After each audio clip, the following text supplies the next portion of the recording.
Good evening and welcome to NDT UK News. I'm Neil Woodrow. Here are today's top stories.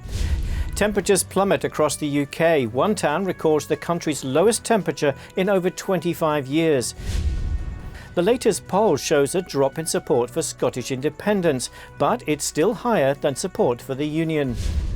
Despite data from a recent trial, the African Union is recommending member states to proceed rolling out the AstraZeneca vaccine.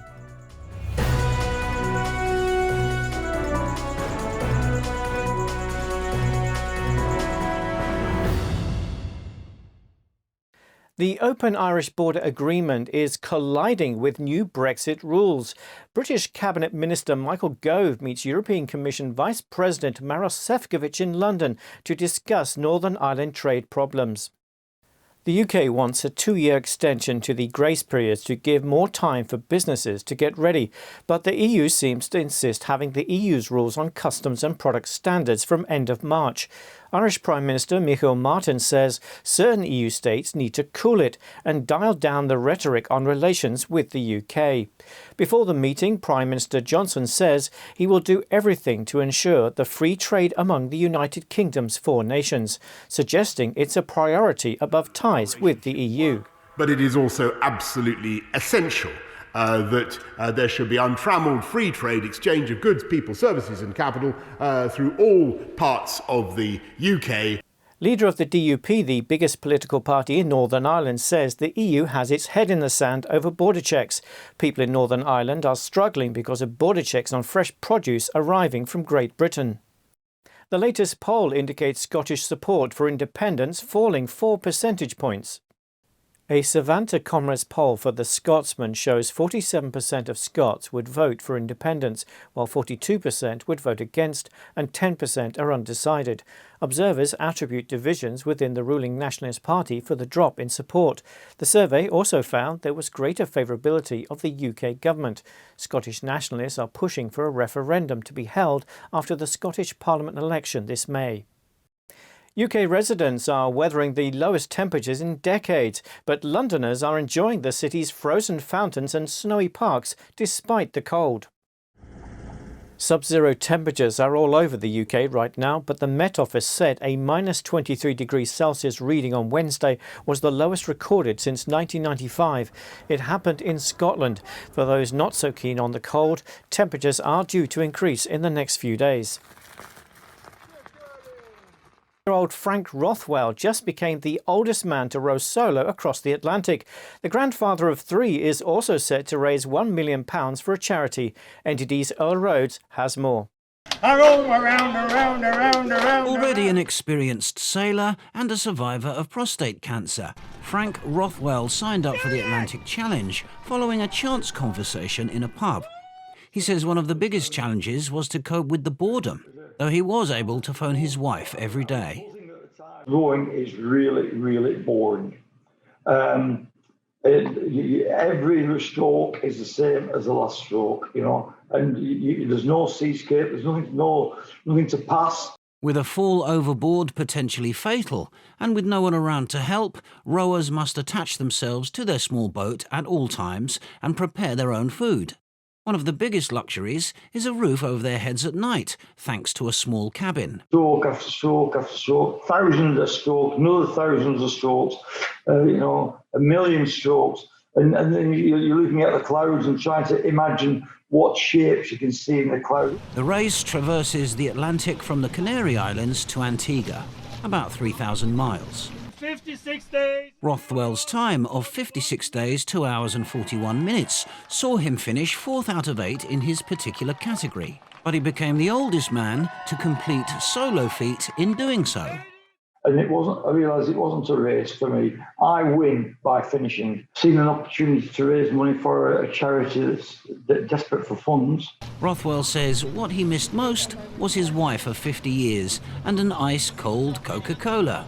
His Just Giving page has received nearly £900,000. But with publicity growing about his epic 56-day journey, he expects to break 7 figures at the weekend. Earl Rhodes, NTD News. The African Union says it's not walking away from the AstraZeneca vaccine.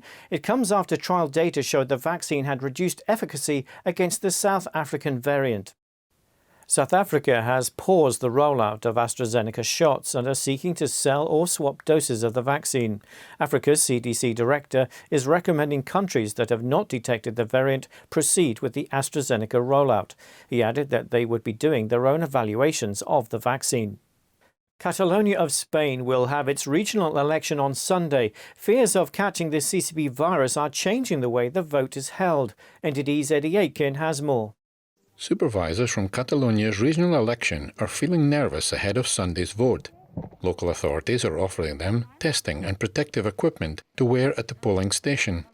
Around a third of those chosen to be election supervisors have already opted out.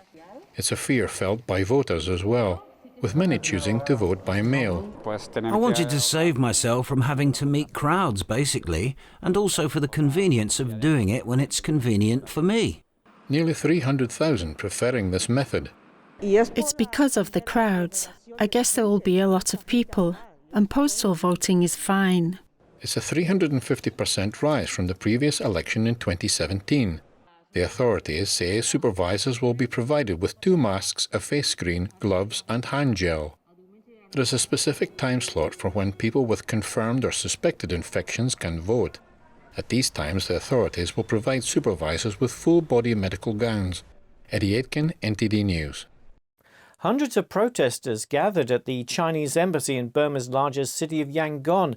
They accused Beijing of supporting the military. China denies the claims. Several placards held by protesters at the embassy featured a caricature of Chinese President Xi Jinping operating a puppet of Burma's military leader. The Chinese embassy gave no immediate response. It earlier dismissed reports on the internet of Chinese planes bringing in technical personnel.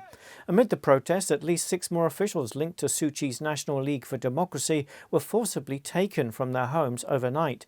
While Western countries have strongly condemned the February 1st coup, Beijing has referred to it as a cabinet reshuffle. In an interview with Swedish broadcaster TV4, one of Alexei Navalny's closest allies outlines the opposition's plans for future protests. NTD's Earl Rhodes tells us more. Leonid Volkov, based in Lithuania, oversees Navalny's regional headquarters. He says the format of protests needs to change because of mass arrests and violence. We are more creative and we have to think about other forms of protest, and we already invented something, and there will be a new large protest this very weekend, but it will have a different format. He said the opposition won't be holding street protests until spring or summer. He called on Russians to gather in residential courtyards on Sunday for a brief Valentine's Day protest. With shining lights from their mobile phone torches and lit heart-shaped candles, hoping to flood social media with these images. Meanwhile, the Russian prosecutor's office has issued a formal warning over the Valentine's Day plan, saying the event had not been properly authorized. But it seems Volkov won't be stopping there. Now, on the broader picture, of course, we concentrate on the upcoming Duma elections, which is also very important that according to a report from an independent Russian news agency, a Moscow court last month had granted a request by investigators for the arrest of Volkov. Earl Rhodes, NTD News. Germany will extend its lockdown until March 7th. The country's infection rates are dropping, but concerns are growing over the more infectious variants of the virus. Experts tell us that it is only a matter of time until these variants become dominant and oust the original virus. We have to prepare for that. The lockdown extension allows for some flexibility. Hair salons are allowed to reopen on March 1st, and different regions can decide whether to reopen their schools and daycare centres earlier. Some opposition parties criticise the extension as disproportionate. Merkel stressed the next weeks will be existential. Children are suffering from anxiety and depression because of pandemic restrictions. That's according to a survey in Germany that found about 1 in 3 German children are affected. The survey of children between the age of 7 and 17 found they have more problems in school, their families argue more, and the relationships with their friends are deteriorating. They also eat less healthily, spend more time online, and play fewer sports. Researchers questioned over 1,000 children and 1,500 parents from mid-December to mid-January, when Germany was under its second lockdown. And the southern German city of Ulm is currently testing a prototype sleep pod for the homeless. Makers call the wooden shelter a nest, but some say it looks more like a birdhouse or a coffin. Eddie Aitken has more. The mobile home is just big enough to fit one person. It has a solar panel on its roof to power lights and a myriad of technical gadgets. The so-called Ulm Nest was designed and built by 6 local companies for people who, for different reasons, cannot sleep in homeless shelters. The sleep pod unlocks automatically in the evening and during sub-zero temperatures, offering protection against the cold. That's according to Norman Kurok, who works for Caritas charity. The nest unlocks itself automatically in the evening, which means that someone who needs a place to sleep can simply open the door and find a safe place overnight. The sleep pod contains detectors to monitor motion as well as the temperature and humidity inside. It's also possible to determine whether it's occupied via an app. Kurok checks up on the sleep pods every morning. Those who have used it are very happy because they realize that it offers protection from the cold as well as from attacks. Sometimes people's fear of being attacked is of much greater concern. It's still unclear if these sleep pods will go into series production. Their website states that it will depend on the number of orders and other factors. Interested parties are reminded to consider follow-up costs such as for social workers, cleaning and maintenance. Eddie Aitken, NTD News. Democrats begin their uphill battle to convince 2/3 of the Senate that former U.S. President Donald Trump is responsible for the January 6th Capitol Hill violence. Their evidence include Trump's comments as far back as 2020's election night. NTD's Melina Weisskopf brings us more on the Democrats' case. So what we've seen from the Democrats' opening argument today is that they're arguing that the Capitol breach would not have happened without Trump. Their case largely focuses on Trump's tweets promoting the Stop the Steal rallies and his claims of election fraud. He built this mob over many months with repeated messaging until they believed that they had been robbed of their vote and they would do anything to stop the certification. Alleging Trump's words were actually carefully chosen to embolden people to break into the Capitol. In the weeks prior to, during, and after the election, he used the same words over and over and over again. They also cite as evidence Trump's promotion of the January 6th march. They even revisited comments made by Trump on November 3rd, election night. Attorney Mark Meckler tells us that pulling up comments from the past doesn't provide a solid argument, but instead quite the opposite. So there's no direct connection, and the further away in time you go from the actual language to the violence, in other words, trying to use pre-existing language, maybe said weeks or even at this point months ago, led to violence on January 6th, it just doesn't meet any legal standard of incitement. The Democrats claimed that Trump saying he won the election is what they call proof that Trump was desperate to use violence to overturn the results. President Donald J. Trump ran out of non-violent options to maintain power. The impeachment managers also aim to criminalize Trump's phone call with Georgia's Secretary of State, when Trump said that if Georgia conducts a signature audit in Fulton County, they'd find thousands of forged signatures and invalid ballots.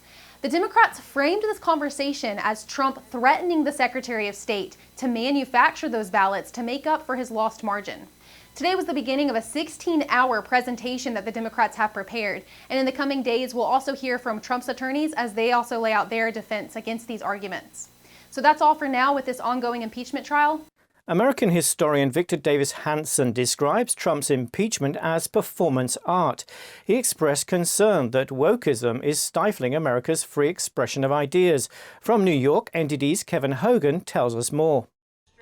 Trump may be on his way to a new record, the president with the most acquittals in impeachment trials. Historian Victor Davis Hanson says it's easy to accuse or impeach a president, but it's much harder to convict one. And he says since we know in advance Trump won't be convicted, it's just political theater. Not going to do it. We didn't do it in January of 2020, and we're not going to do it in February of 2021, and that's known in advance. So that tells you that this is performance art. It's not a serious attempt to either remove Donald Trump during his tenure or to ban him from office in his retirement. It's like a public shaming, like the Communist Party used to make people wear dunce caps. That's what it's intended for. Speaking on American thought leaders, Hansen addressed the standard used to determine if Trump incited violence at the Capitol and compared that to Senator Schumer's speech at the Supreme Court last March. So we're applying a standard to Donald Trump that if he says fight on or go over to the Capitol peacefully and patriotically, I don't think he should have said that, but he said, then that is one thing. But if you go to the Supreme Court while it's in session and you address two justices by name, Gorsuch and Kavanaugh, and you say to them, you won't know what hit you and you're going to reap the whirlwind, that's okay, because Chuck Schumer, that's just good old Chuck. He doesn't really mean it. Schumer addressed the two justices and said they released the whirlwind and they won't know what hit them if they go forward with their decision. Senator Rand Paul asked on Sunday, perhaps we should impeach Schumer. But enough about impeachment. Let's talk about wokeism.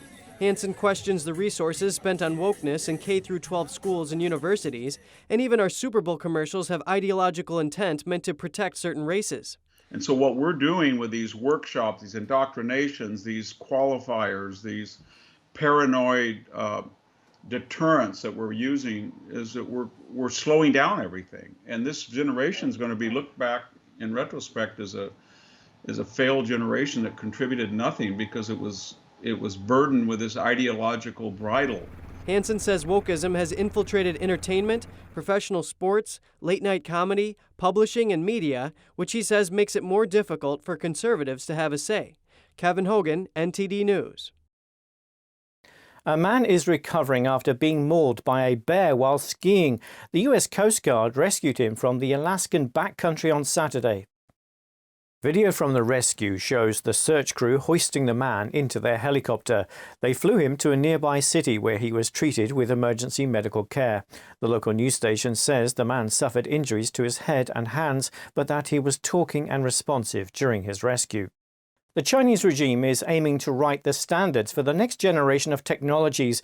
It comes with huge implications for global industries. NTD's Penny Zhou has more. When the Chinese regime proposed its Made in China 2025 plan, it was accompanied by full-on state media propaganda campaigns.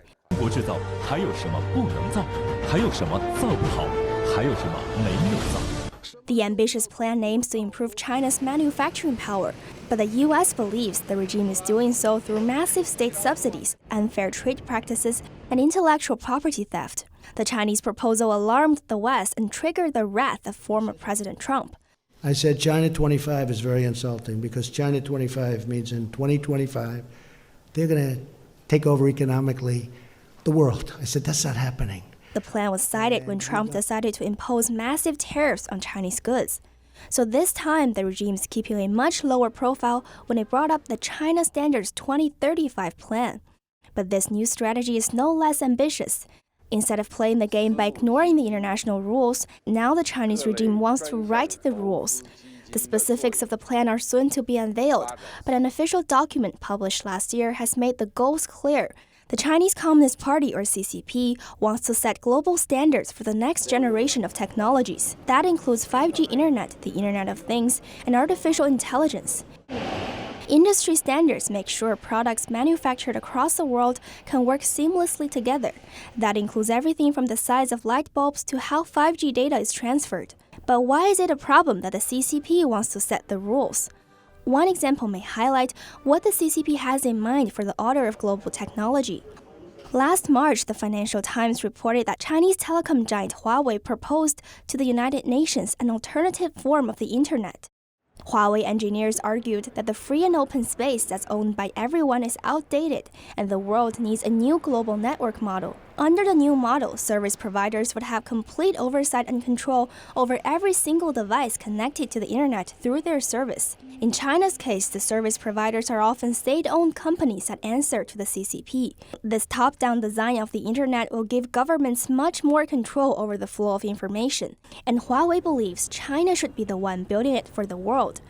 Countries like Saudi Arabia, Iran, and Russia have previously applauded the Huawei proposal. Can the CCP succeed at making these rules? In fact, the regime is already making progress in influencing the international organizations that set the rules. Huawei's new internet proposal, for instance, was submitted to an UN agency called International Telecommunication Union. The Chinese regime now participates in 40% of the agency's study groups that set standards for future networks and security. That's versus a mere 5% from the United States. Communist China also hosts the 6th most secretaries in the world's largest standard-making body, the International Standard Organization, or ISO. According to a report by the Congressional U.S.-China Commission, the U.S. share has declined steadily since 2008, with China's share tripled during the same period. Organizations like the ISO and the International Electoral Technical Committees are full of Chinese nationals. Some even occupy key positions. The strategy is similar to how the CCP sends its officials to occupy other UN agencies to exert its influence in them.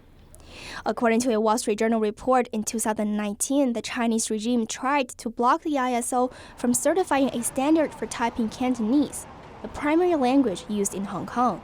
The language is a crucial part of Hong Kong's cultural identity, but Chinese delegates argued it's enough to have just one official language for all of China, and that's Mandarin Chinese. The U.S. has previously voiced concerns that the CCP might export authoritarian norms in setting standards for sensitive technologies like facial recognition and video surveillance. Beijing has already started promoting its standard to developing countries in Asia and Africa through its Belt and Road Initiative.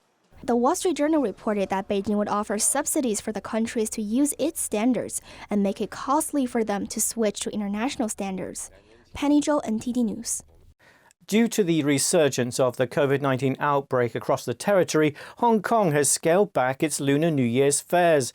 They're usually a cultural focal point for local communities. NTD's Joanna Conway has more. Gone are the festive foods, toys, games, performances and even political campaigning that are usually synonymous with New Year's fairs across the city. Instead, this year's scaled-down activities have been merely reduced to socially distanced flower markets. Compared with before, it's just colourless. It seems a lot of things are gone, and our lives have all changed. We all wear masks, there is no chance to come out and eat street food, fewer things to buy. Many of the usual Lunar New Year festivities, such as a fireworks display and parades, have also been cancelled as a result of the pandemic. Look around. It's only about flowers here, nothing else. Next year, I hope everything will be better. We should have all sorts of things. Political campaigning, things to eat, toys and flowers, everything. I hope all sorts of visitors and every kind of culture will be accepted. Hong Kong plans to ease some of its coronavirus restrictions starting February the 18th, reopening sports and entertainment facilities and extending dining hours to 10 p.m. from the current 6 p.m. Joanna Conway, NTD News. Oscars organisers say this April's ceremony will be an in-person event that will air live from multiple locations. The Dolby Theatre in Hollywood will be one of those venues. Normally, hundreds of the world's top movie stars gather in the 3,400-seat theatre for a live show preceded by a red carpet. Nominations for this year's Oscars will be announced on March 15th. A new facial recognition system from Japan can recognise you even with your mask on. The company says it has an accuracy rate of over 99.9%. NTD's Eddie Aitken has the details. Japan's NEC Corporation has launched a facial recognition system that identifies people, even when they're wearing a mask. It can do this in less than a second. Our system measures the parts that are not covered with a mask, such as the corners of the eyes and wrinkles around it. We specifically focus on such parts and verify faces. The company claims an accuracy rate of over 99%. NEC was already working on a system to help people with allergies. In Japan, it's very common for people with allergies to wear facial masks. There have been requests for inventing a system that could verify people even when they were wearing masks. That's how we started making the system. The outbreak of the coronavirus pandemic urged us to speed up our production process. The technology is mostly used for security, but it can also make things more convenient. NEC is using it at its Tokyo headquarters. Employees can buy products at an unmanned convenience store just by passing the entrance gates. The new system is on sale in Japan and overseas. German airline, Lufthansa and Swiss International Airline have already bought the system. Eddie Aitken, NTD News. Hindu devotees in northern India took holy dips and offered prayers on the occasion of No Moon Day. NTD's Joanna Conway has the details. In India, thousands offered prayers saying, "Coronavirus is nothing in front of the people's faith." No Moon Day is considered an auspicious day in the Hindu calendar when the sun and moon enter the Capricorn sign. One devotee describes how the pandemic affects the ritual. The coronavirus period is going here and people are scared, but this coronavirus disease has become a small matter in front of the belief of people in God. Another devotee says that doesn't mean that people are not careful. There is fear, but we're practicing social distancing and we're wearing masks and taking precautions. It's believed that the water of the Ganges turns into nectar on this day. The bath is taken while being quiet, and charity is done with whatever a man or woman can offer. No Moon Day, or Moni Amavasya, is observed every year in the month of January or February, according to the Hindu calendar. Joanna Conway, NTD News. An ancient shell sat in a natural history museum for years is discovered to be a musical horn. It was thought to be a prehistoric drinking vessel. NTD's Joy Toogood has more on the findings.